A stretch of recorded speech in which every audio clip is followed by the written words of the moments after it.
together.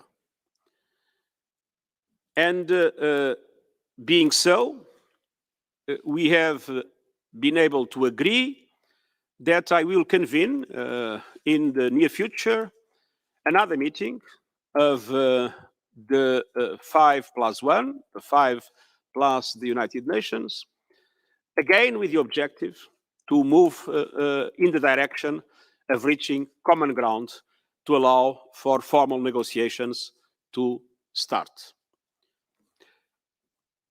We are determined to do everything we can to make this dialogue move on and to make this dialogue at one moment be able to reach positive results.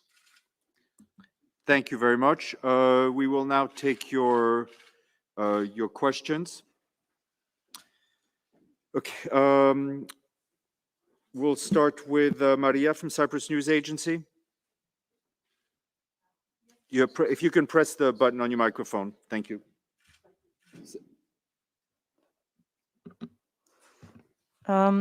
My question Maria, is, if you could just take off your mask when you speak so we can hear it clearly. Okay. My question is, you said you're going to convene another such meeting in the near future.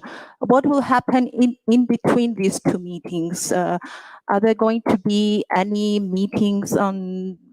more meetings by Mr. Lud or someone else that will work with the parties in order to make sure that the next informal meeting will bear fruit and will be successful? Thank you. Of course, there will be consultations before the next meeting, as we had before this one. And our intention is to try to create as much as possible the conditions to allow for the next meeting to be successful. Unfortunately, today we are not able to reach the agreements that we would wish to reach, but we are not going to give up, and we will be doing our consultations in order to try to create the best possible environment for the next meeting. Thank you. Jamie, Associated Press. Hi, good morning. Thank you. Yeah, Jamie from Associated Press.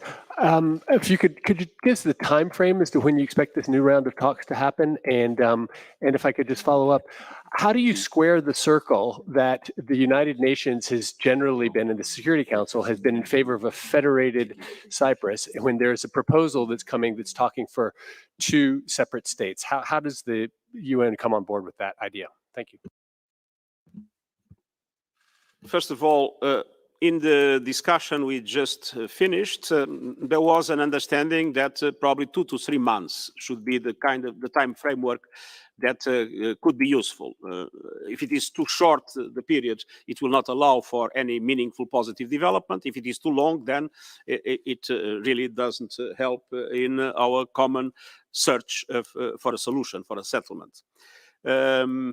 Now, to square the circle is an impossibility in geometry, but it is very common in politics. And our position is very clear. As Secretary General, I have a mandate, and that mandate is given by the Security Council. And so formal negotiations I have to conduct based on a mandate I received. But in an informal meeting, and this informal meeting was convened without preconditions, in an informal meeting, it is, I would say, useful that all delegations are able to express their positions, and that would allow us, naturally, to interact with each other. And I will obviously also report to the Security Council on the different positions expressed in this meeting. The Swiss press agency, ATS.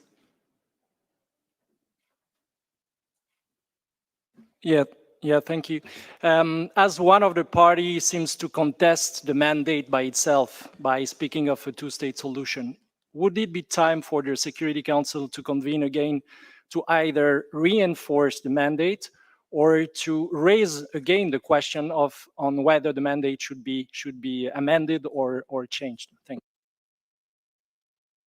That is a question that you should ask the Security Council. And by the way, the pen holder in relation to the Cyprus dossier in the Security Council is one of the delegations that participated in these talks. Thank you very much.